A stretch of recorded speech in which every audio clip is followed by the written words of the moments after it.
Hello Fantasy Managers, my name's Tom and you're back with me for another F1 Fantasy video. This is my team selection video for the Austrian Grand Prix.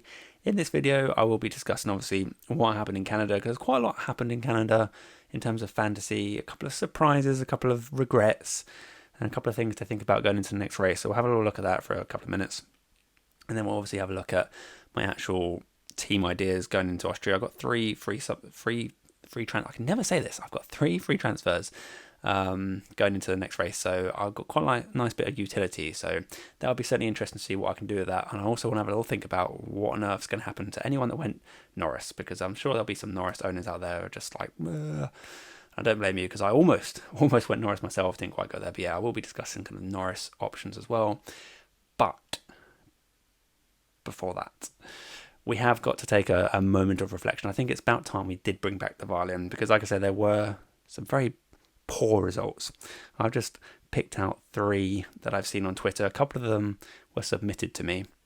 One of them was just a random account that I don't know if they follow me. I don't know if they watch my videos, but I thought it was quite funny that they had a terrible score, basically, and that's what we're here to do. We're here to laugh at. We're here to commiserate people that have got awful scores. That's definitely what I meant to say. So yeah, here we go then. Let's bring out the violin. The first of the 3 violins this week is for Iceberg Lalu. 75 points, pretty representative of pretty much anyone that went Norris, but this guy didn't even go Norris. He went Leclerc, trying to be a bit different, tried to be a bit clever. Didn't quite work out because he forgot that Leclerc drives for Ferrari. The second submission we got here is from Baby Yoda Reborn. Comes in with the -10, took an extra transfer because the app messed up, made a mistake. I'm not entirely sure what went on here, but it's nothing good. He says, please cry for me. Swapped Bortoleto for Hulkenberg. App crashed. Came back, he then swapped Piastri for Norris, and then Hulkenberg back to Bortoleto just so he can afford Norris. But then decided not to use the final fix on probably a George Russell. Shocking weekend they finished with. It really was. But it's not as bad as the next guy. This one is FPL Ginger Ninja. They say total points -1. Can anyone beat -1? Lando Norris 2 times -4. Alex Albon DNF -16. Hajar Colapinto getting 3 points between them. Lawson DNF -20. McLaren more Norris coverage, 40 points, and Racing Bulls, a bit more Lawson coverage to rub it in there, -4, -1 points. So plenty of pretty bad results in Canada. My score of 139 I'm actually relatively happy with, mainly because I didn't have Norris, and that's kind of what kept me afloat. But yeah, I do have a couple of regrets. The main regret, I guess they're kind of equally regretful actually. One, I didn't go Alonso. I really should have gone Alonso with hindsight, but I just never expected him to get more than 20 points. It's mad. And then to get the 0.6 rise, I just didn't see it. I thought Colapinto had a much better chance to reach that 0.2 threshold, which he did by the skin of his teeth, thankfully. So it wasn't a complete loss. But yeah, not going Alonso, definitely punishing. And that makes me think like maybe we're coming to that part of the season where we should be thinking a bit more about who's going to score the points, not just about where the budget's coming from. But yeah, definitely looking to bring in Alonso this coming week. The other regret, obviously, is no Mercedes. Ferrari still did okay. They had a nice pit stop and everything. 57 points is okay. But, it could have been so much better if I got Mercedes. And I find it frustrating because I got distracted, like many of us probably, by FP3. And it was like FP3 was kind of an excuse to not make a transfer. It's like, oh yeah, Ferraris look okay actually, Mercedes aren't quite there, so we can just forget about Mercedes and basically just park all the knowledge that we had, or at least speak for myself anyway, all the knowledge that I had from Friday, which I did an entire Final Thoughts video which was mainly talking about how good Mercedes were and like, oh, they could be competing for the win. I was like, well, I don't know, they could be competing for win, it's a bit controversial, but and then Saturday comes and FP3 happens and oh, forget about Mercedes. Just I regret because FP3 is always the practice session which I don't pay as much attention to as I did do this weekend. Normally FP2 is like where my main focus is, and FP3 is still important, but you can't just disregard everything based on FP3 that's gone before it. So yeah, a lesson learned, even though I feel like I already knew that lesson. It's a lesson relearned, I guess, in this instance. And maybe other weekends won't turn out that way. Maybe FP3 will dictate more strongly and we should listen to it. Maybe I'm just getting a bit of a tiz because I didn't go Mercedes. But yeah, it's just a bit frustrating that maybe we should think a bit more about what happened, what we saw, what we know. All the simulations, everything looked good for Mercedes on Friday, and not picking them based on an FP3 session wasn't ideal. But like I say, Ferrari weren't too bad. They outscored McLaren, so hey, those are kind of my main kind of takeaways, I guess, from Canada. I'm really glad basically that I didn't go Norris, and the main reason I didn't go Norris was because I really wanted Hulkenberg, and if I went Norris I couldn't also afford Hulkenberg, so basically it's kind of crazy. But yeah, wanting Hulkenberg outweighed wanting Norris for me, and because I couldn't afford both, I would have gone Norris alongside Alonso, so obviously having Alonso would have been nice. But for me, I just really wanted Hulkenberg with the massive price gain potential, and he actually scored a nice chunk of points as well. So that's kind of why my thinking as to why I didn't go Norris. But anyone that had a bigger budget or already had Hulkenberg or whatever that did go down the Norris Alonso pathway, then maybe some amount of regret there, and we'll be discussing that in just a sec. So before we dive into the nitty gritty of the horribly bright driver cards and asset cards that they've updated on the F1 Fantasy app, we'll have a quick look at the Austrian track. Pretty cool track, very picturesque in the mountains here in Austria. Only 10 turns, and several of them aren't even real turns. A pretty simple track. It's like maybe a kid has drawn it almost. But yeah, pretty cool, and has some similarities to Canada as well. So maybe we'll see some similar sort of performance levels of Mercedes. That's certainly food for thought. Do we want to move back into Mercedes? Do we even want to consider dropping McLaren and go Mercedes Ferrari? That's an option. It opens up a lot of budget. Opens up that way. But I still think McLaren are probably going to come back quite strong this weekend. Nevertheless, there are a couple more high-speed sections to this track in comparison to Canada, so it'll be interesting to see how the Mercedes go through those corners and how that affects their degradation and everything. But yeah, certainly an interesting track. It's the shortest track of the calendar as well, so it means qualifying is even tighter than usual. And qualifying this season has been incredibly tight. Like we're talking. Not even talking tenths, we're talking like hundreds of a second a lot of the time throughout a large chunk of positions. So like one tiny little mistake or one tiny little bit of excellent driving can be all the difference between several places on the grid potentially. So we could see some like big upsets potentially going out Q1, Q2 if because it's going to be busy on that track as a short circuit. And therefore we could see some traffic or whatever, some impeding. We could see some difficulty for some drivers going out early that we wouldn't normally expect to. It is also a high overtake track, very high overtakes, because it's basically just a bunch of straights and quite heavy braking points. So it's quite nice for overtaking opportunities, particularly into turn 3, maybe turn 4. So that makes me think that a bunch of the budget guys this week are pretty safe for budget risers. So when we look at the budget builder, and we see people that need like 0, 1, 2, 3, 4, 5 points, providing they don't DNF, it's pretty decent chance that they'll catch that. So it's a pretty good week probably for budget rises. And I am thinking like going forward, I've already touched on like, do we start thinking more about points rather than budget? For these B tier assets, I still think it's very important to look at the budget, but I do think that maybe on like a low overtake track when these budget guys aren't going to score many points, then maybe we can think more about who is actually going to like get the points as opposed to the budget. But that said, if they're not going to score many points, then it's not really going to be worth it trying to pick them over the people that are going to score the budget. And I think I'm chasing my tail here trying to explain this, but it's clear in my head, even if it's not very good explanation. But yeah, my point is that I think we're getting into the realms of looking at the points over the budget, but I don't think that's going to happen properly until we can get like the double A tier constructor, double A tier driver lineup. So yeah, still a bit up in the air at the moment as to when we're going to look at that transition, and we're still not halfway through the season as yet. We're getting there, we're getting close, but I'm still interested in getting the budget this week for sure.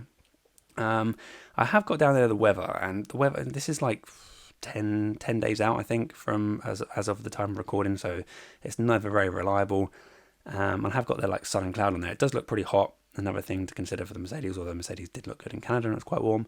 But yeah, there was some talk, well, not talk, there's no talk, I'm just looking at a weather forecast website right now, but yeah, there was a couple of websites that I looked at that did indicate possible chance of like thunderstorms, and it had rain actually at 30% on one of the websites I looked at for Sunday, but the other website I looked at didn't have any rain, so it's all a bit like what's actually going on. But it's hard to predict in Austria because the weather's, well, unpredictable, but it's something to keep an eye on anyway. Let's have a look at the team selection choices this week. So these are my 3 teams coming out of Canada. Pretty similar. Team 3 is just a walking disaster, but everything I try. I mean, admittedly, I did bring in Russell, so hey, but I'm still catching like double DNF for the racing ball. So Team 3 is pretty much a write-off. It's like a 100k rank or something. Everything that's gone wrong kind of has. Team 2 is just still going insanely well. It's 30th in the world at the moment. Helped probably by picking Alonso rather than Colapinto like I did in my main team, but there you go. Just want to do something a little bit different with my Team 2 to my Team 1, and lo and behold, it scored better, so it continues to do well. But we are going to focus on Team 1, and this is what I'm facing coming out of Canada. Really happy I got Hulkenberg. He's not going anywhere because the budget situation with him. In fact, if we very quickly have a look, see the budget situation of Hulkenberg, he can basically DNF and he's still gonna go up 0.6. So it's just like if you don't have Hulkenberg, he's like a must-buy pretty much if you want that easy budget. Similar for Alonso as well. So yeah, Alonso is like coming in pretty much for certain. If we flick back to here, like Lawson, absolutely gone. He's absolutely gone after the DNF. There's too much of a budget pain. I know he's only down to 4.8, so he can only lose 0.3 in the next race, and he will lose 0.3 in the next race, but I don't want to lose any money at all, so why not just cut him out completely? And it's quite an easy exchange for Fernando Alonso. So yeah, that puts me in a good position already. Already having Piastri is pretty nice as well, because it means I don't have to faff about with Norris, but I will be talking about Norris in a few moments, but let me just finish talking about my team first. Past that, I think it's Colapinto's got to go. So we look at, again, between Hadjar and Colapinto, it's pretty tight between the two, and despite Hadjar being more expensive, he still only needs fewer points here. So I'm happy to hold Hadjar this week because he's still living off this 16-pointer from round 9. Obviously, when that drops off and we're looking at 1 point from Canada, then he could be looking at a price fall potentially for the following race, Silverstone. So if you haven't got Hadjar, maybe not the best idea to bring him in because you might be transferring him straight back out again, so he might just lose price. But yeah, someone that I am interested in is actually Carlos Sainz, and also Bortoleto. I'm kind of tossing and turning between the two of them. Bortoleto because he's still at 4.5 and he's the only driver that's at 4.5 now, and he still only has a very low threshold to gain a bit of points, and on a high overtake track, maybe this is the week that Bortoleto finally gains some price. Past that, though, I do really like Sainz. Sainz also needs quite a low amount of points to increase in price. He's quite a lot more dear. He's almost double the price of Bortoleto. But I can afford it if I faff around. If I faff around and do this, I can just about squeeze this in. So these would be my 3 transfers if I'm going down this path. If I want to hold on to the Ferraris over Mercedes, but I will be talking about Mercedes again in a second. But yeah, I do really like this, using just 2 of my transfers.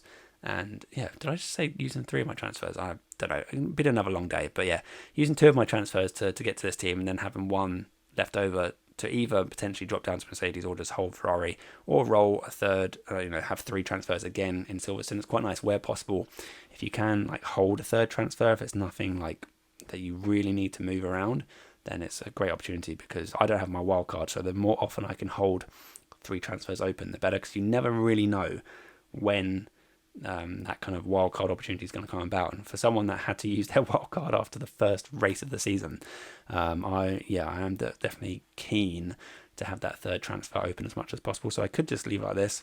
Like I said, I do really like Sainz. And Williams, I think, is going to do well in Austria as well.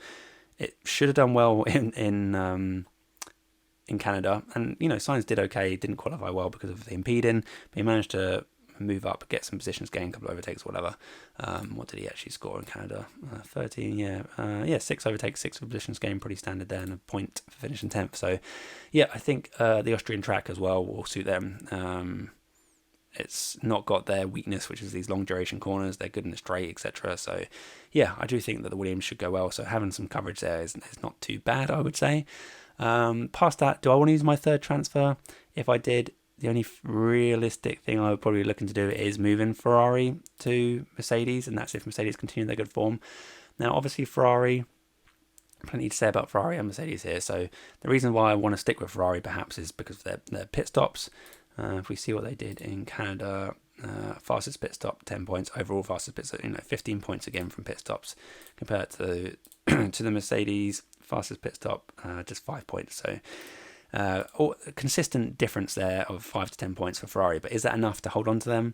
Not if Mercedes are going to be doing double podiums, because how often have we seen a double podium from Ferrari this year?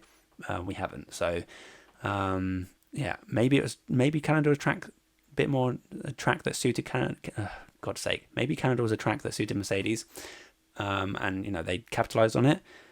Maybe something like Monaco was a track that suited Ferrari, but they didn't necessarily capitalize on that. Yes, Leclerc got the podium, but Hamilton didn't. So the fact that Mercedes have now proven to us that they can actually win a race, and not just win a race, but get double podium, that second driver is important for your constructor. And the fact that Antonelli is going to be hopefully brimming with confidence going into the next couple of races does make a big appeal for Mercedes. The fact that they have proven to be a race winner, can they carry that form forward? I'd like to think perhaps yes. Perhaps yes, they can, particularly as they're considerably cheaper as well than Ferraris. You save like 4 to 5 million here, and it opens up a lot more budget. 4.6 suddenly opens up. You can do a lot more with it. So yeah, I could use all three of my transfers and kind of revert back to a team like this. It's got quite a nice balance. I do quite like it. It will again depend on the practice sessions, and I will be a bit more careful not to get too distracted by FP3 or FP1 or whatever. Just look at everything a bit more holistically, hopefully, going into Austria, and not get too sidetracked. So yes, this is sort of where my thinking is. Like I said, if I just reset it for a second, I have thought, but I don't think I'm going down this road of dropping McLaren, and I think, it just looks nice. This is like reverting back to my team at the beginning of the season, which I had to wildcard out of, funny enough, going into Australia. This is why I started with Piastri on top of Mercedes and Ferrari, and again 12.4 in the bank. That opens up an absolute ton of money. I'm not sure exactly who I can get to.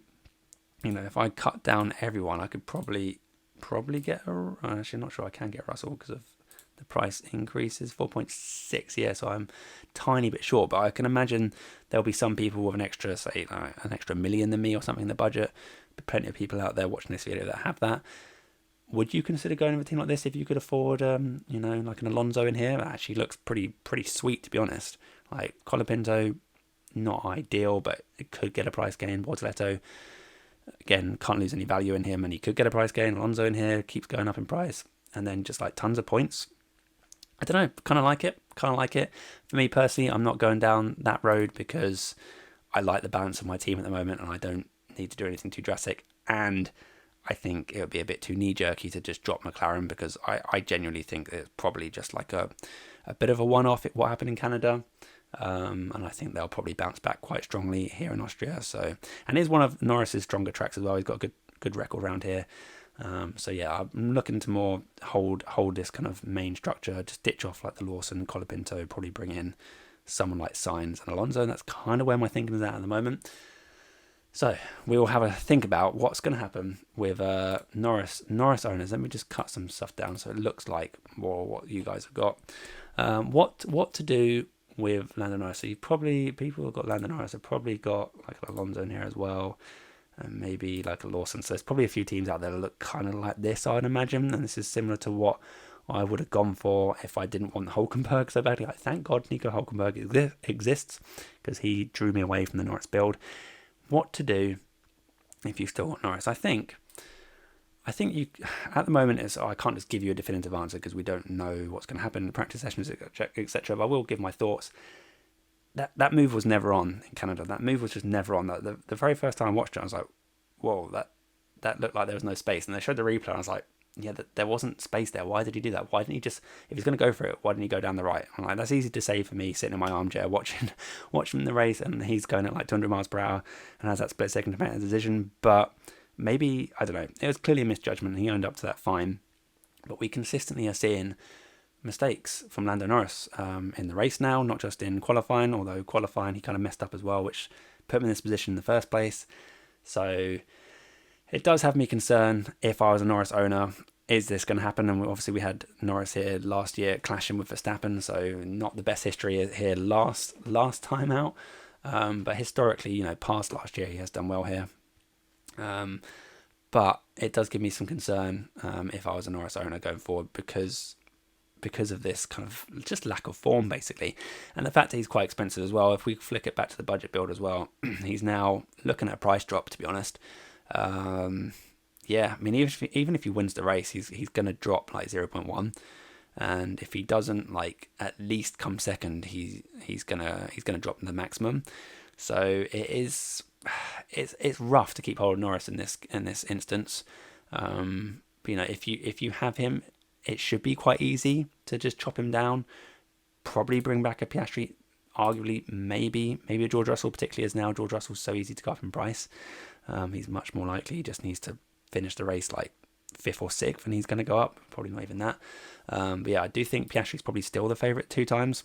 Another one of the reasons why I wanted to hold him, not just Hulkenberg, but just because I think Piastri's just good long term, and Norris being so expensive just doesn't fill me with excitement. So if you got Norris, I think, probably dropping that back down to Piastri is fine. Like I say, you could hold on to Norris now that you've made that move, but I think it's also fine. Just accept it didn't work out. And like I said, it could have worked out. It was very nearly worked out. If he made that overtake, or even if he held position, he would have scored, okay points. At least he wouldn't have finished on a negative score. It's just that one mistake. But like I say, these mistakes are here, there, and just about everywhere for Norris at the moment. So it doesn't fill me with confidence. So don't feel bad if you feel compelled to you just brought him in and then immediately move him out. I wouldn't say it's a bad thing. It might be a worse thing to sort of compound that. It's not a mistake that you've done to bring in Norris, because I think, like I say, it could have worked out. But the fact is, now that we've had this situation and he's going to probably drop in price, I don't think it should be looked upon as, it doesn't look like you're a bad manager or something just because you're now dropping Norris after just bringing him back in. So probably do the sensible thing if I was a Norris owner. Probably just drop him back to Piastri, just suck it up, and then use that extra budget to upgrade someone, like a Lawson or whatever. I expect most people got Lawson. You can bring in like a Hulkenberg and be pretty happy. Similar sort of team to what I'm going to go in with. It just means you have less flexibility. If you have Ferrari, it might result in you taking -10, or you might have to use a wild card to dig yourself out of this to optimize the team. So yeah, it is a bit of a hole, I will say, for Norris owners. I don't envy you, but at the same time, just hold fire, obviously, see what happens in the practice sessions. Maybe Norris will light it up and you'll feel confident again with him and push on, and maybe he'll come back, win the race, drive the day fastest lap, and suddenly you're absolutely laughing as a Norris owner. So yeah, just kind of hold fire, be patient, see what happens. But my initial thoughts and feelings are probably want to give Norris the chop, but we'll see what happens. So those are kind of my thoughts this week, and I'll be back, don't know, I guess, for final thoughts in ages time, because I've done this team selection video randomly really early, which is quite unlike me. But yeah, I don't think there's much more to say. We'll have a quick look at the budget builder just to comment on the fact that I guess Antonelli is now a B tier driver again, but I think he's still kind of off the menu for me at the moment until he can sort out his price game potential, because he's still 27 points. It's not that likely. So maybe in a week or two time, like maybe for Silverstone, for example, Antonelli could be a nice shout, and we could be looking at something like Mercedes. Maybe Hulkenberg, he would have gone up in price by then. So would have Alonso. So have a couple more million in the bank, and then you can hopefully get to using this alongside like a Bortoletto, and yeah, could be nice going into Silverstone. But yeah, for going into Austria, that's kind of my thoughts and feelings at the moment. Thanks for listening as always, and I'll catch you in like a week or so's time for more content. Thanks very much, and bye for now. Bye bye.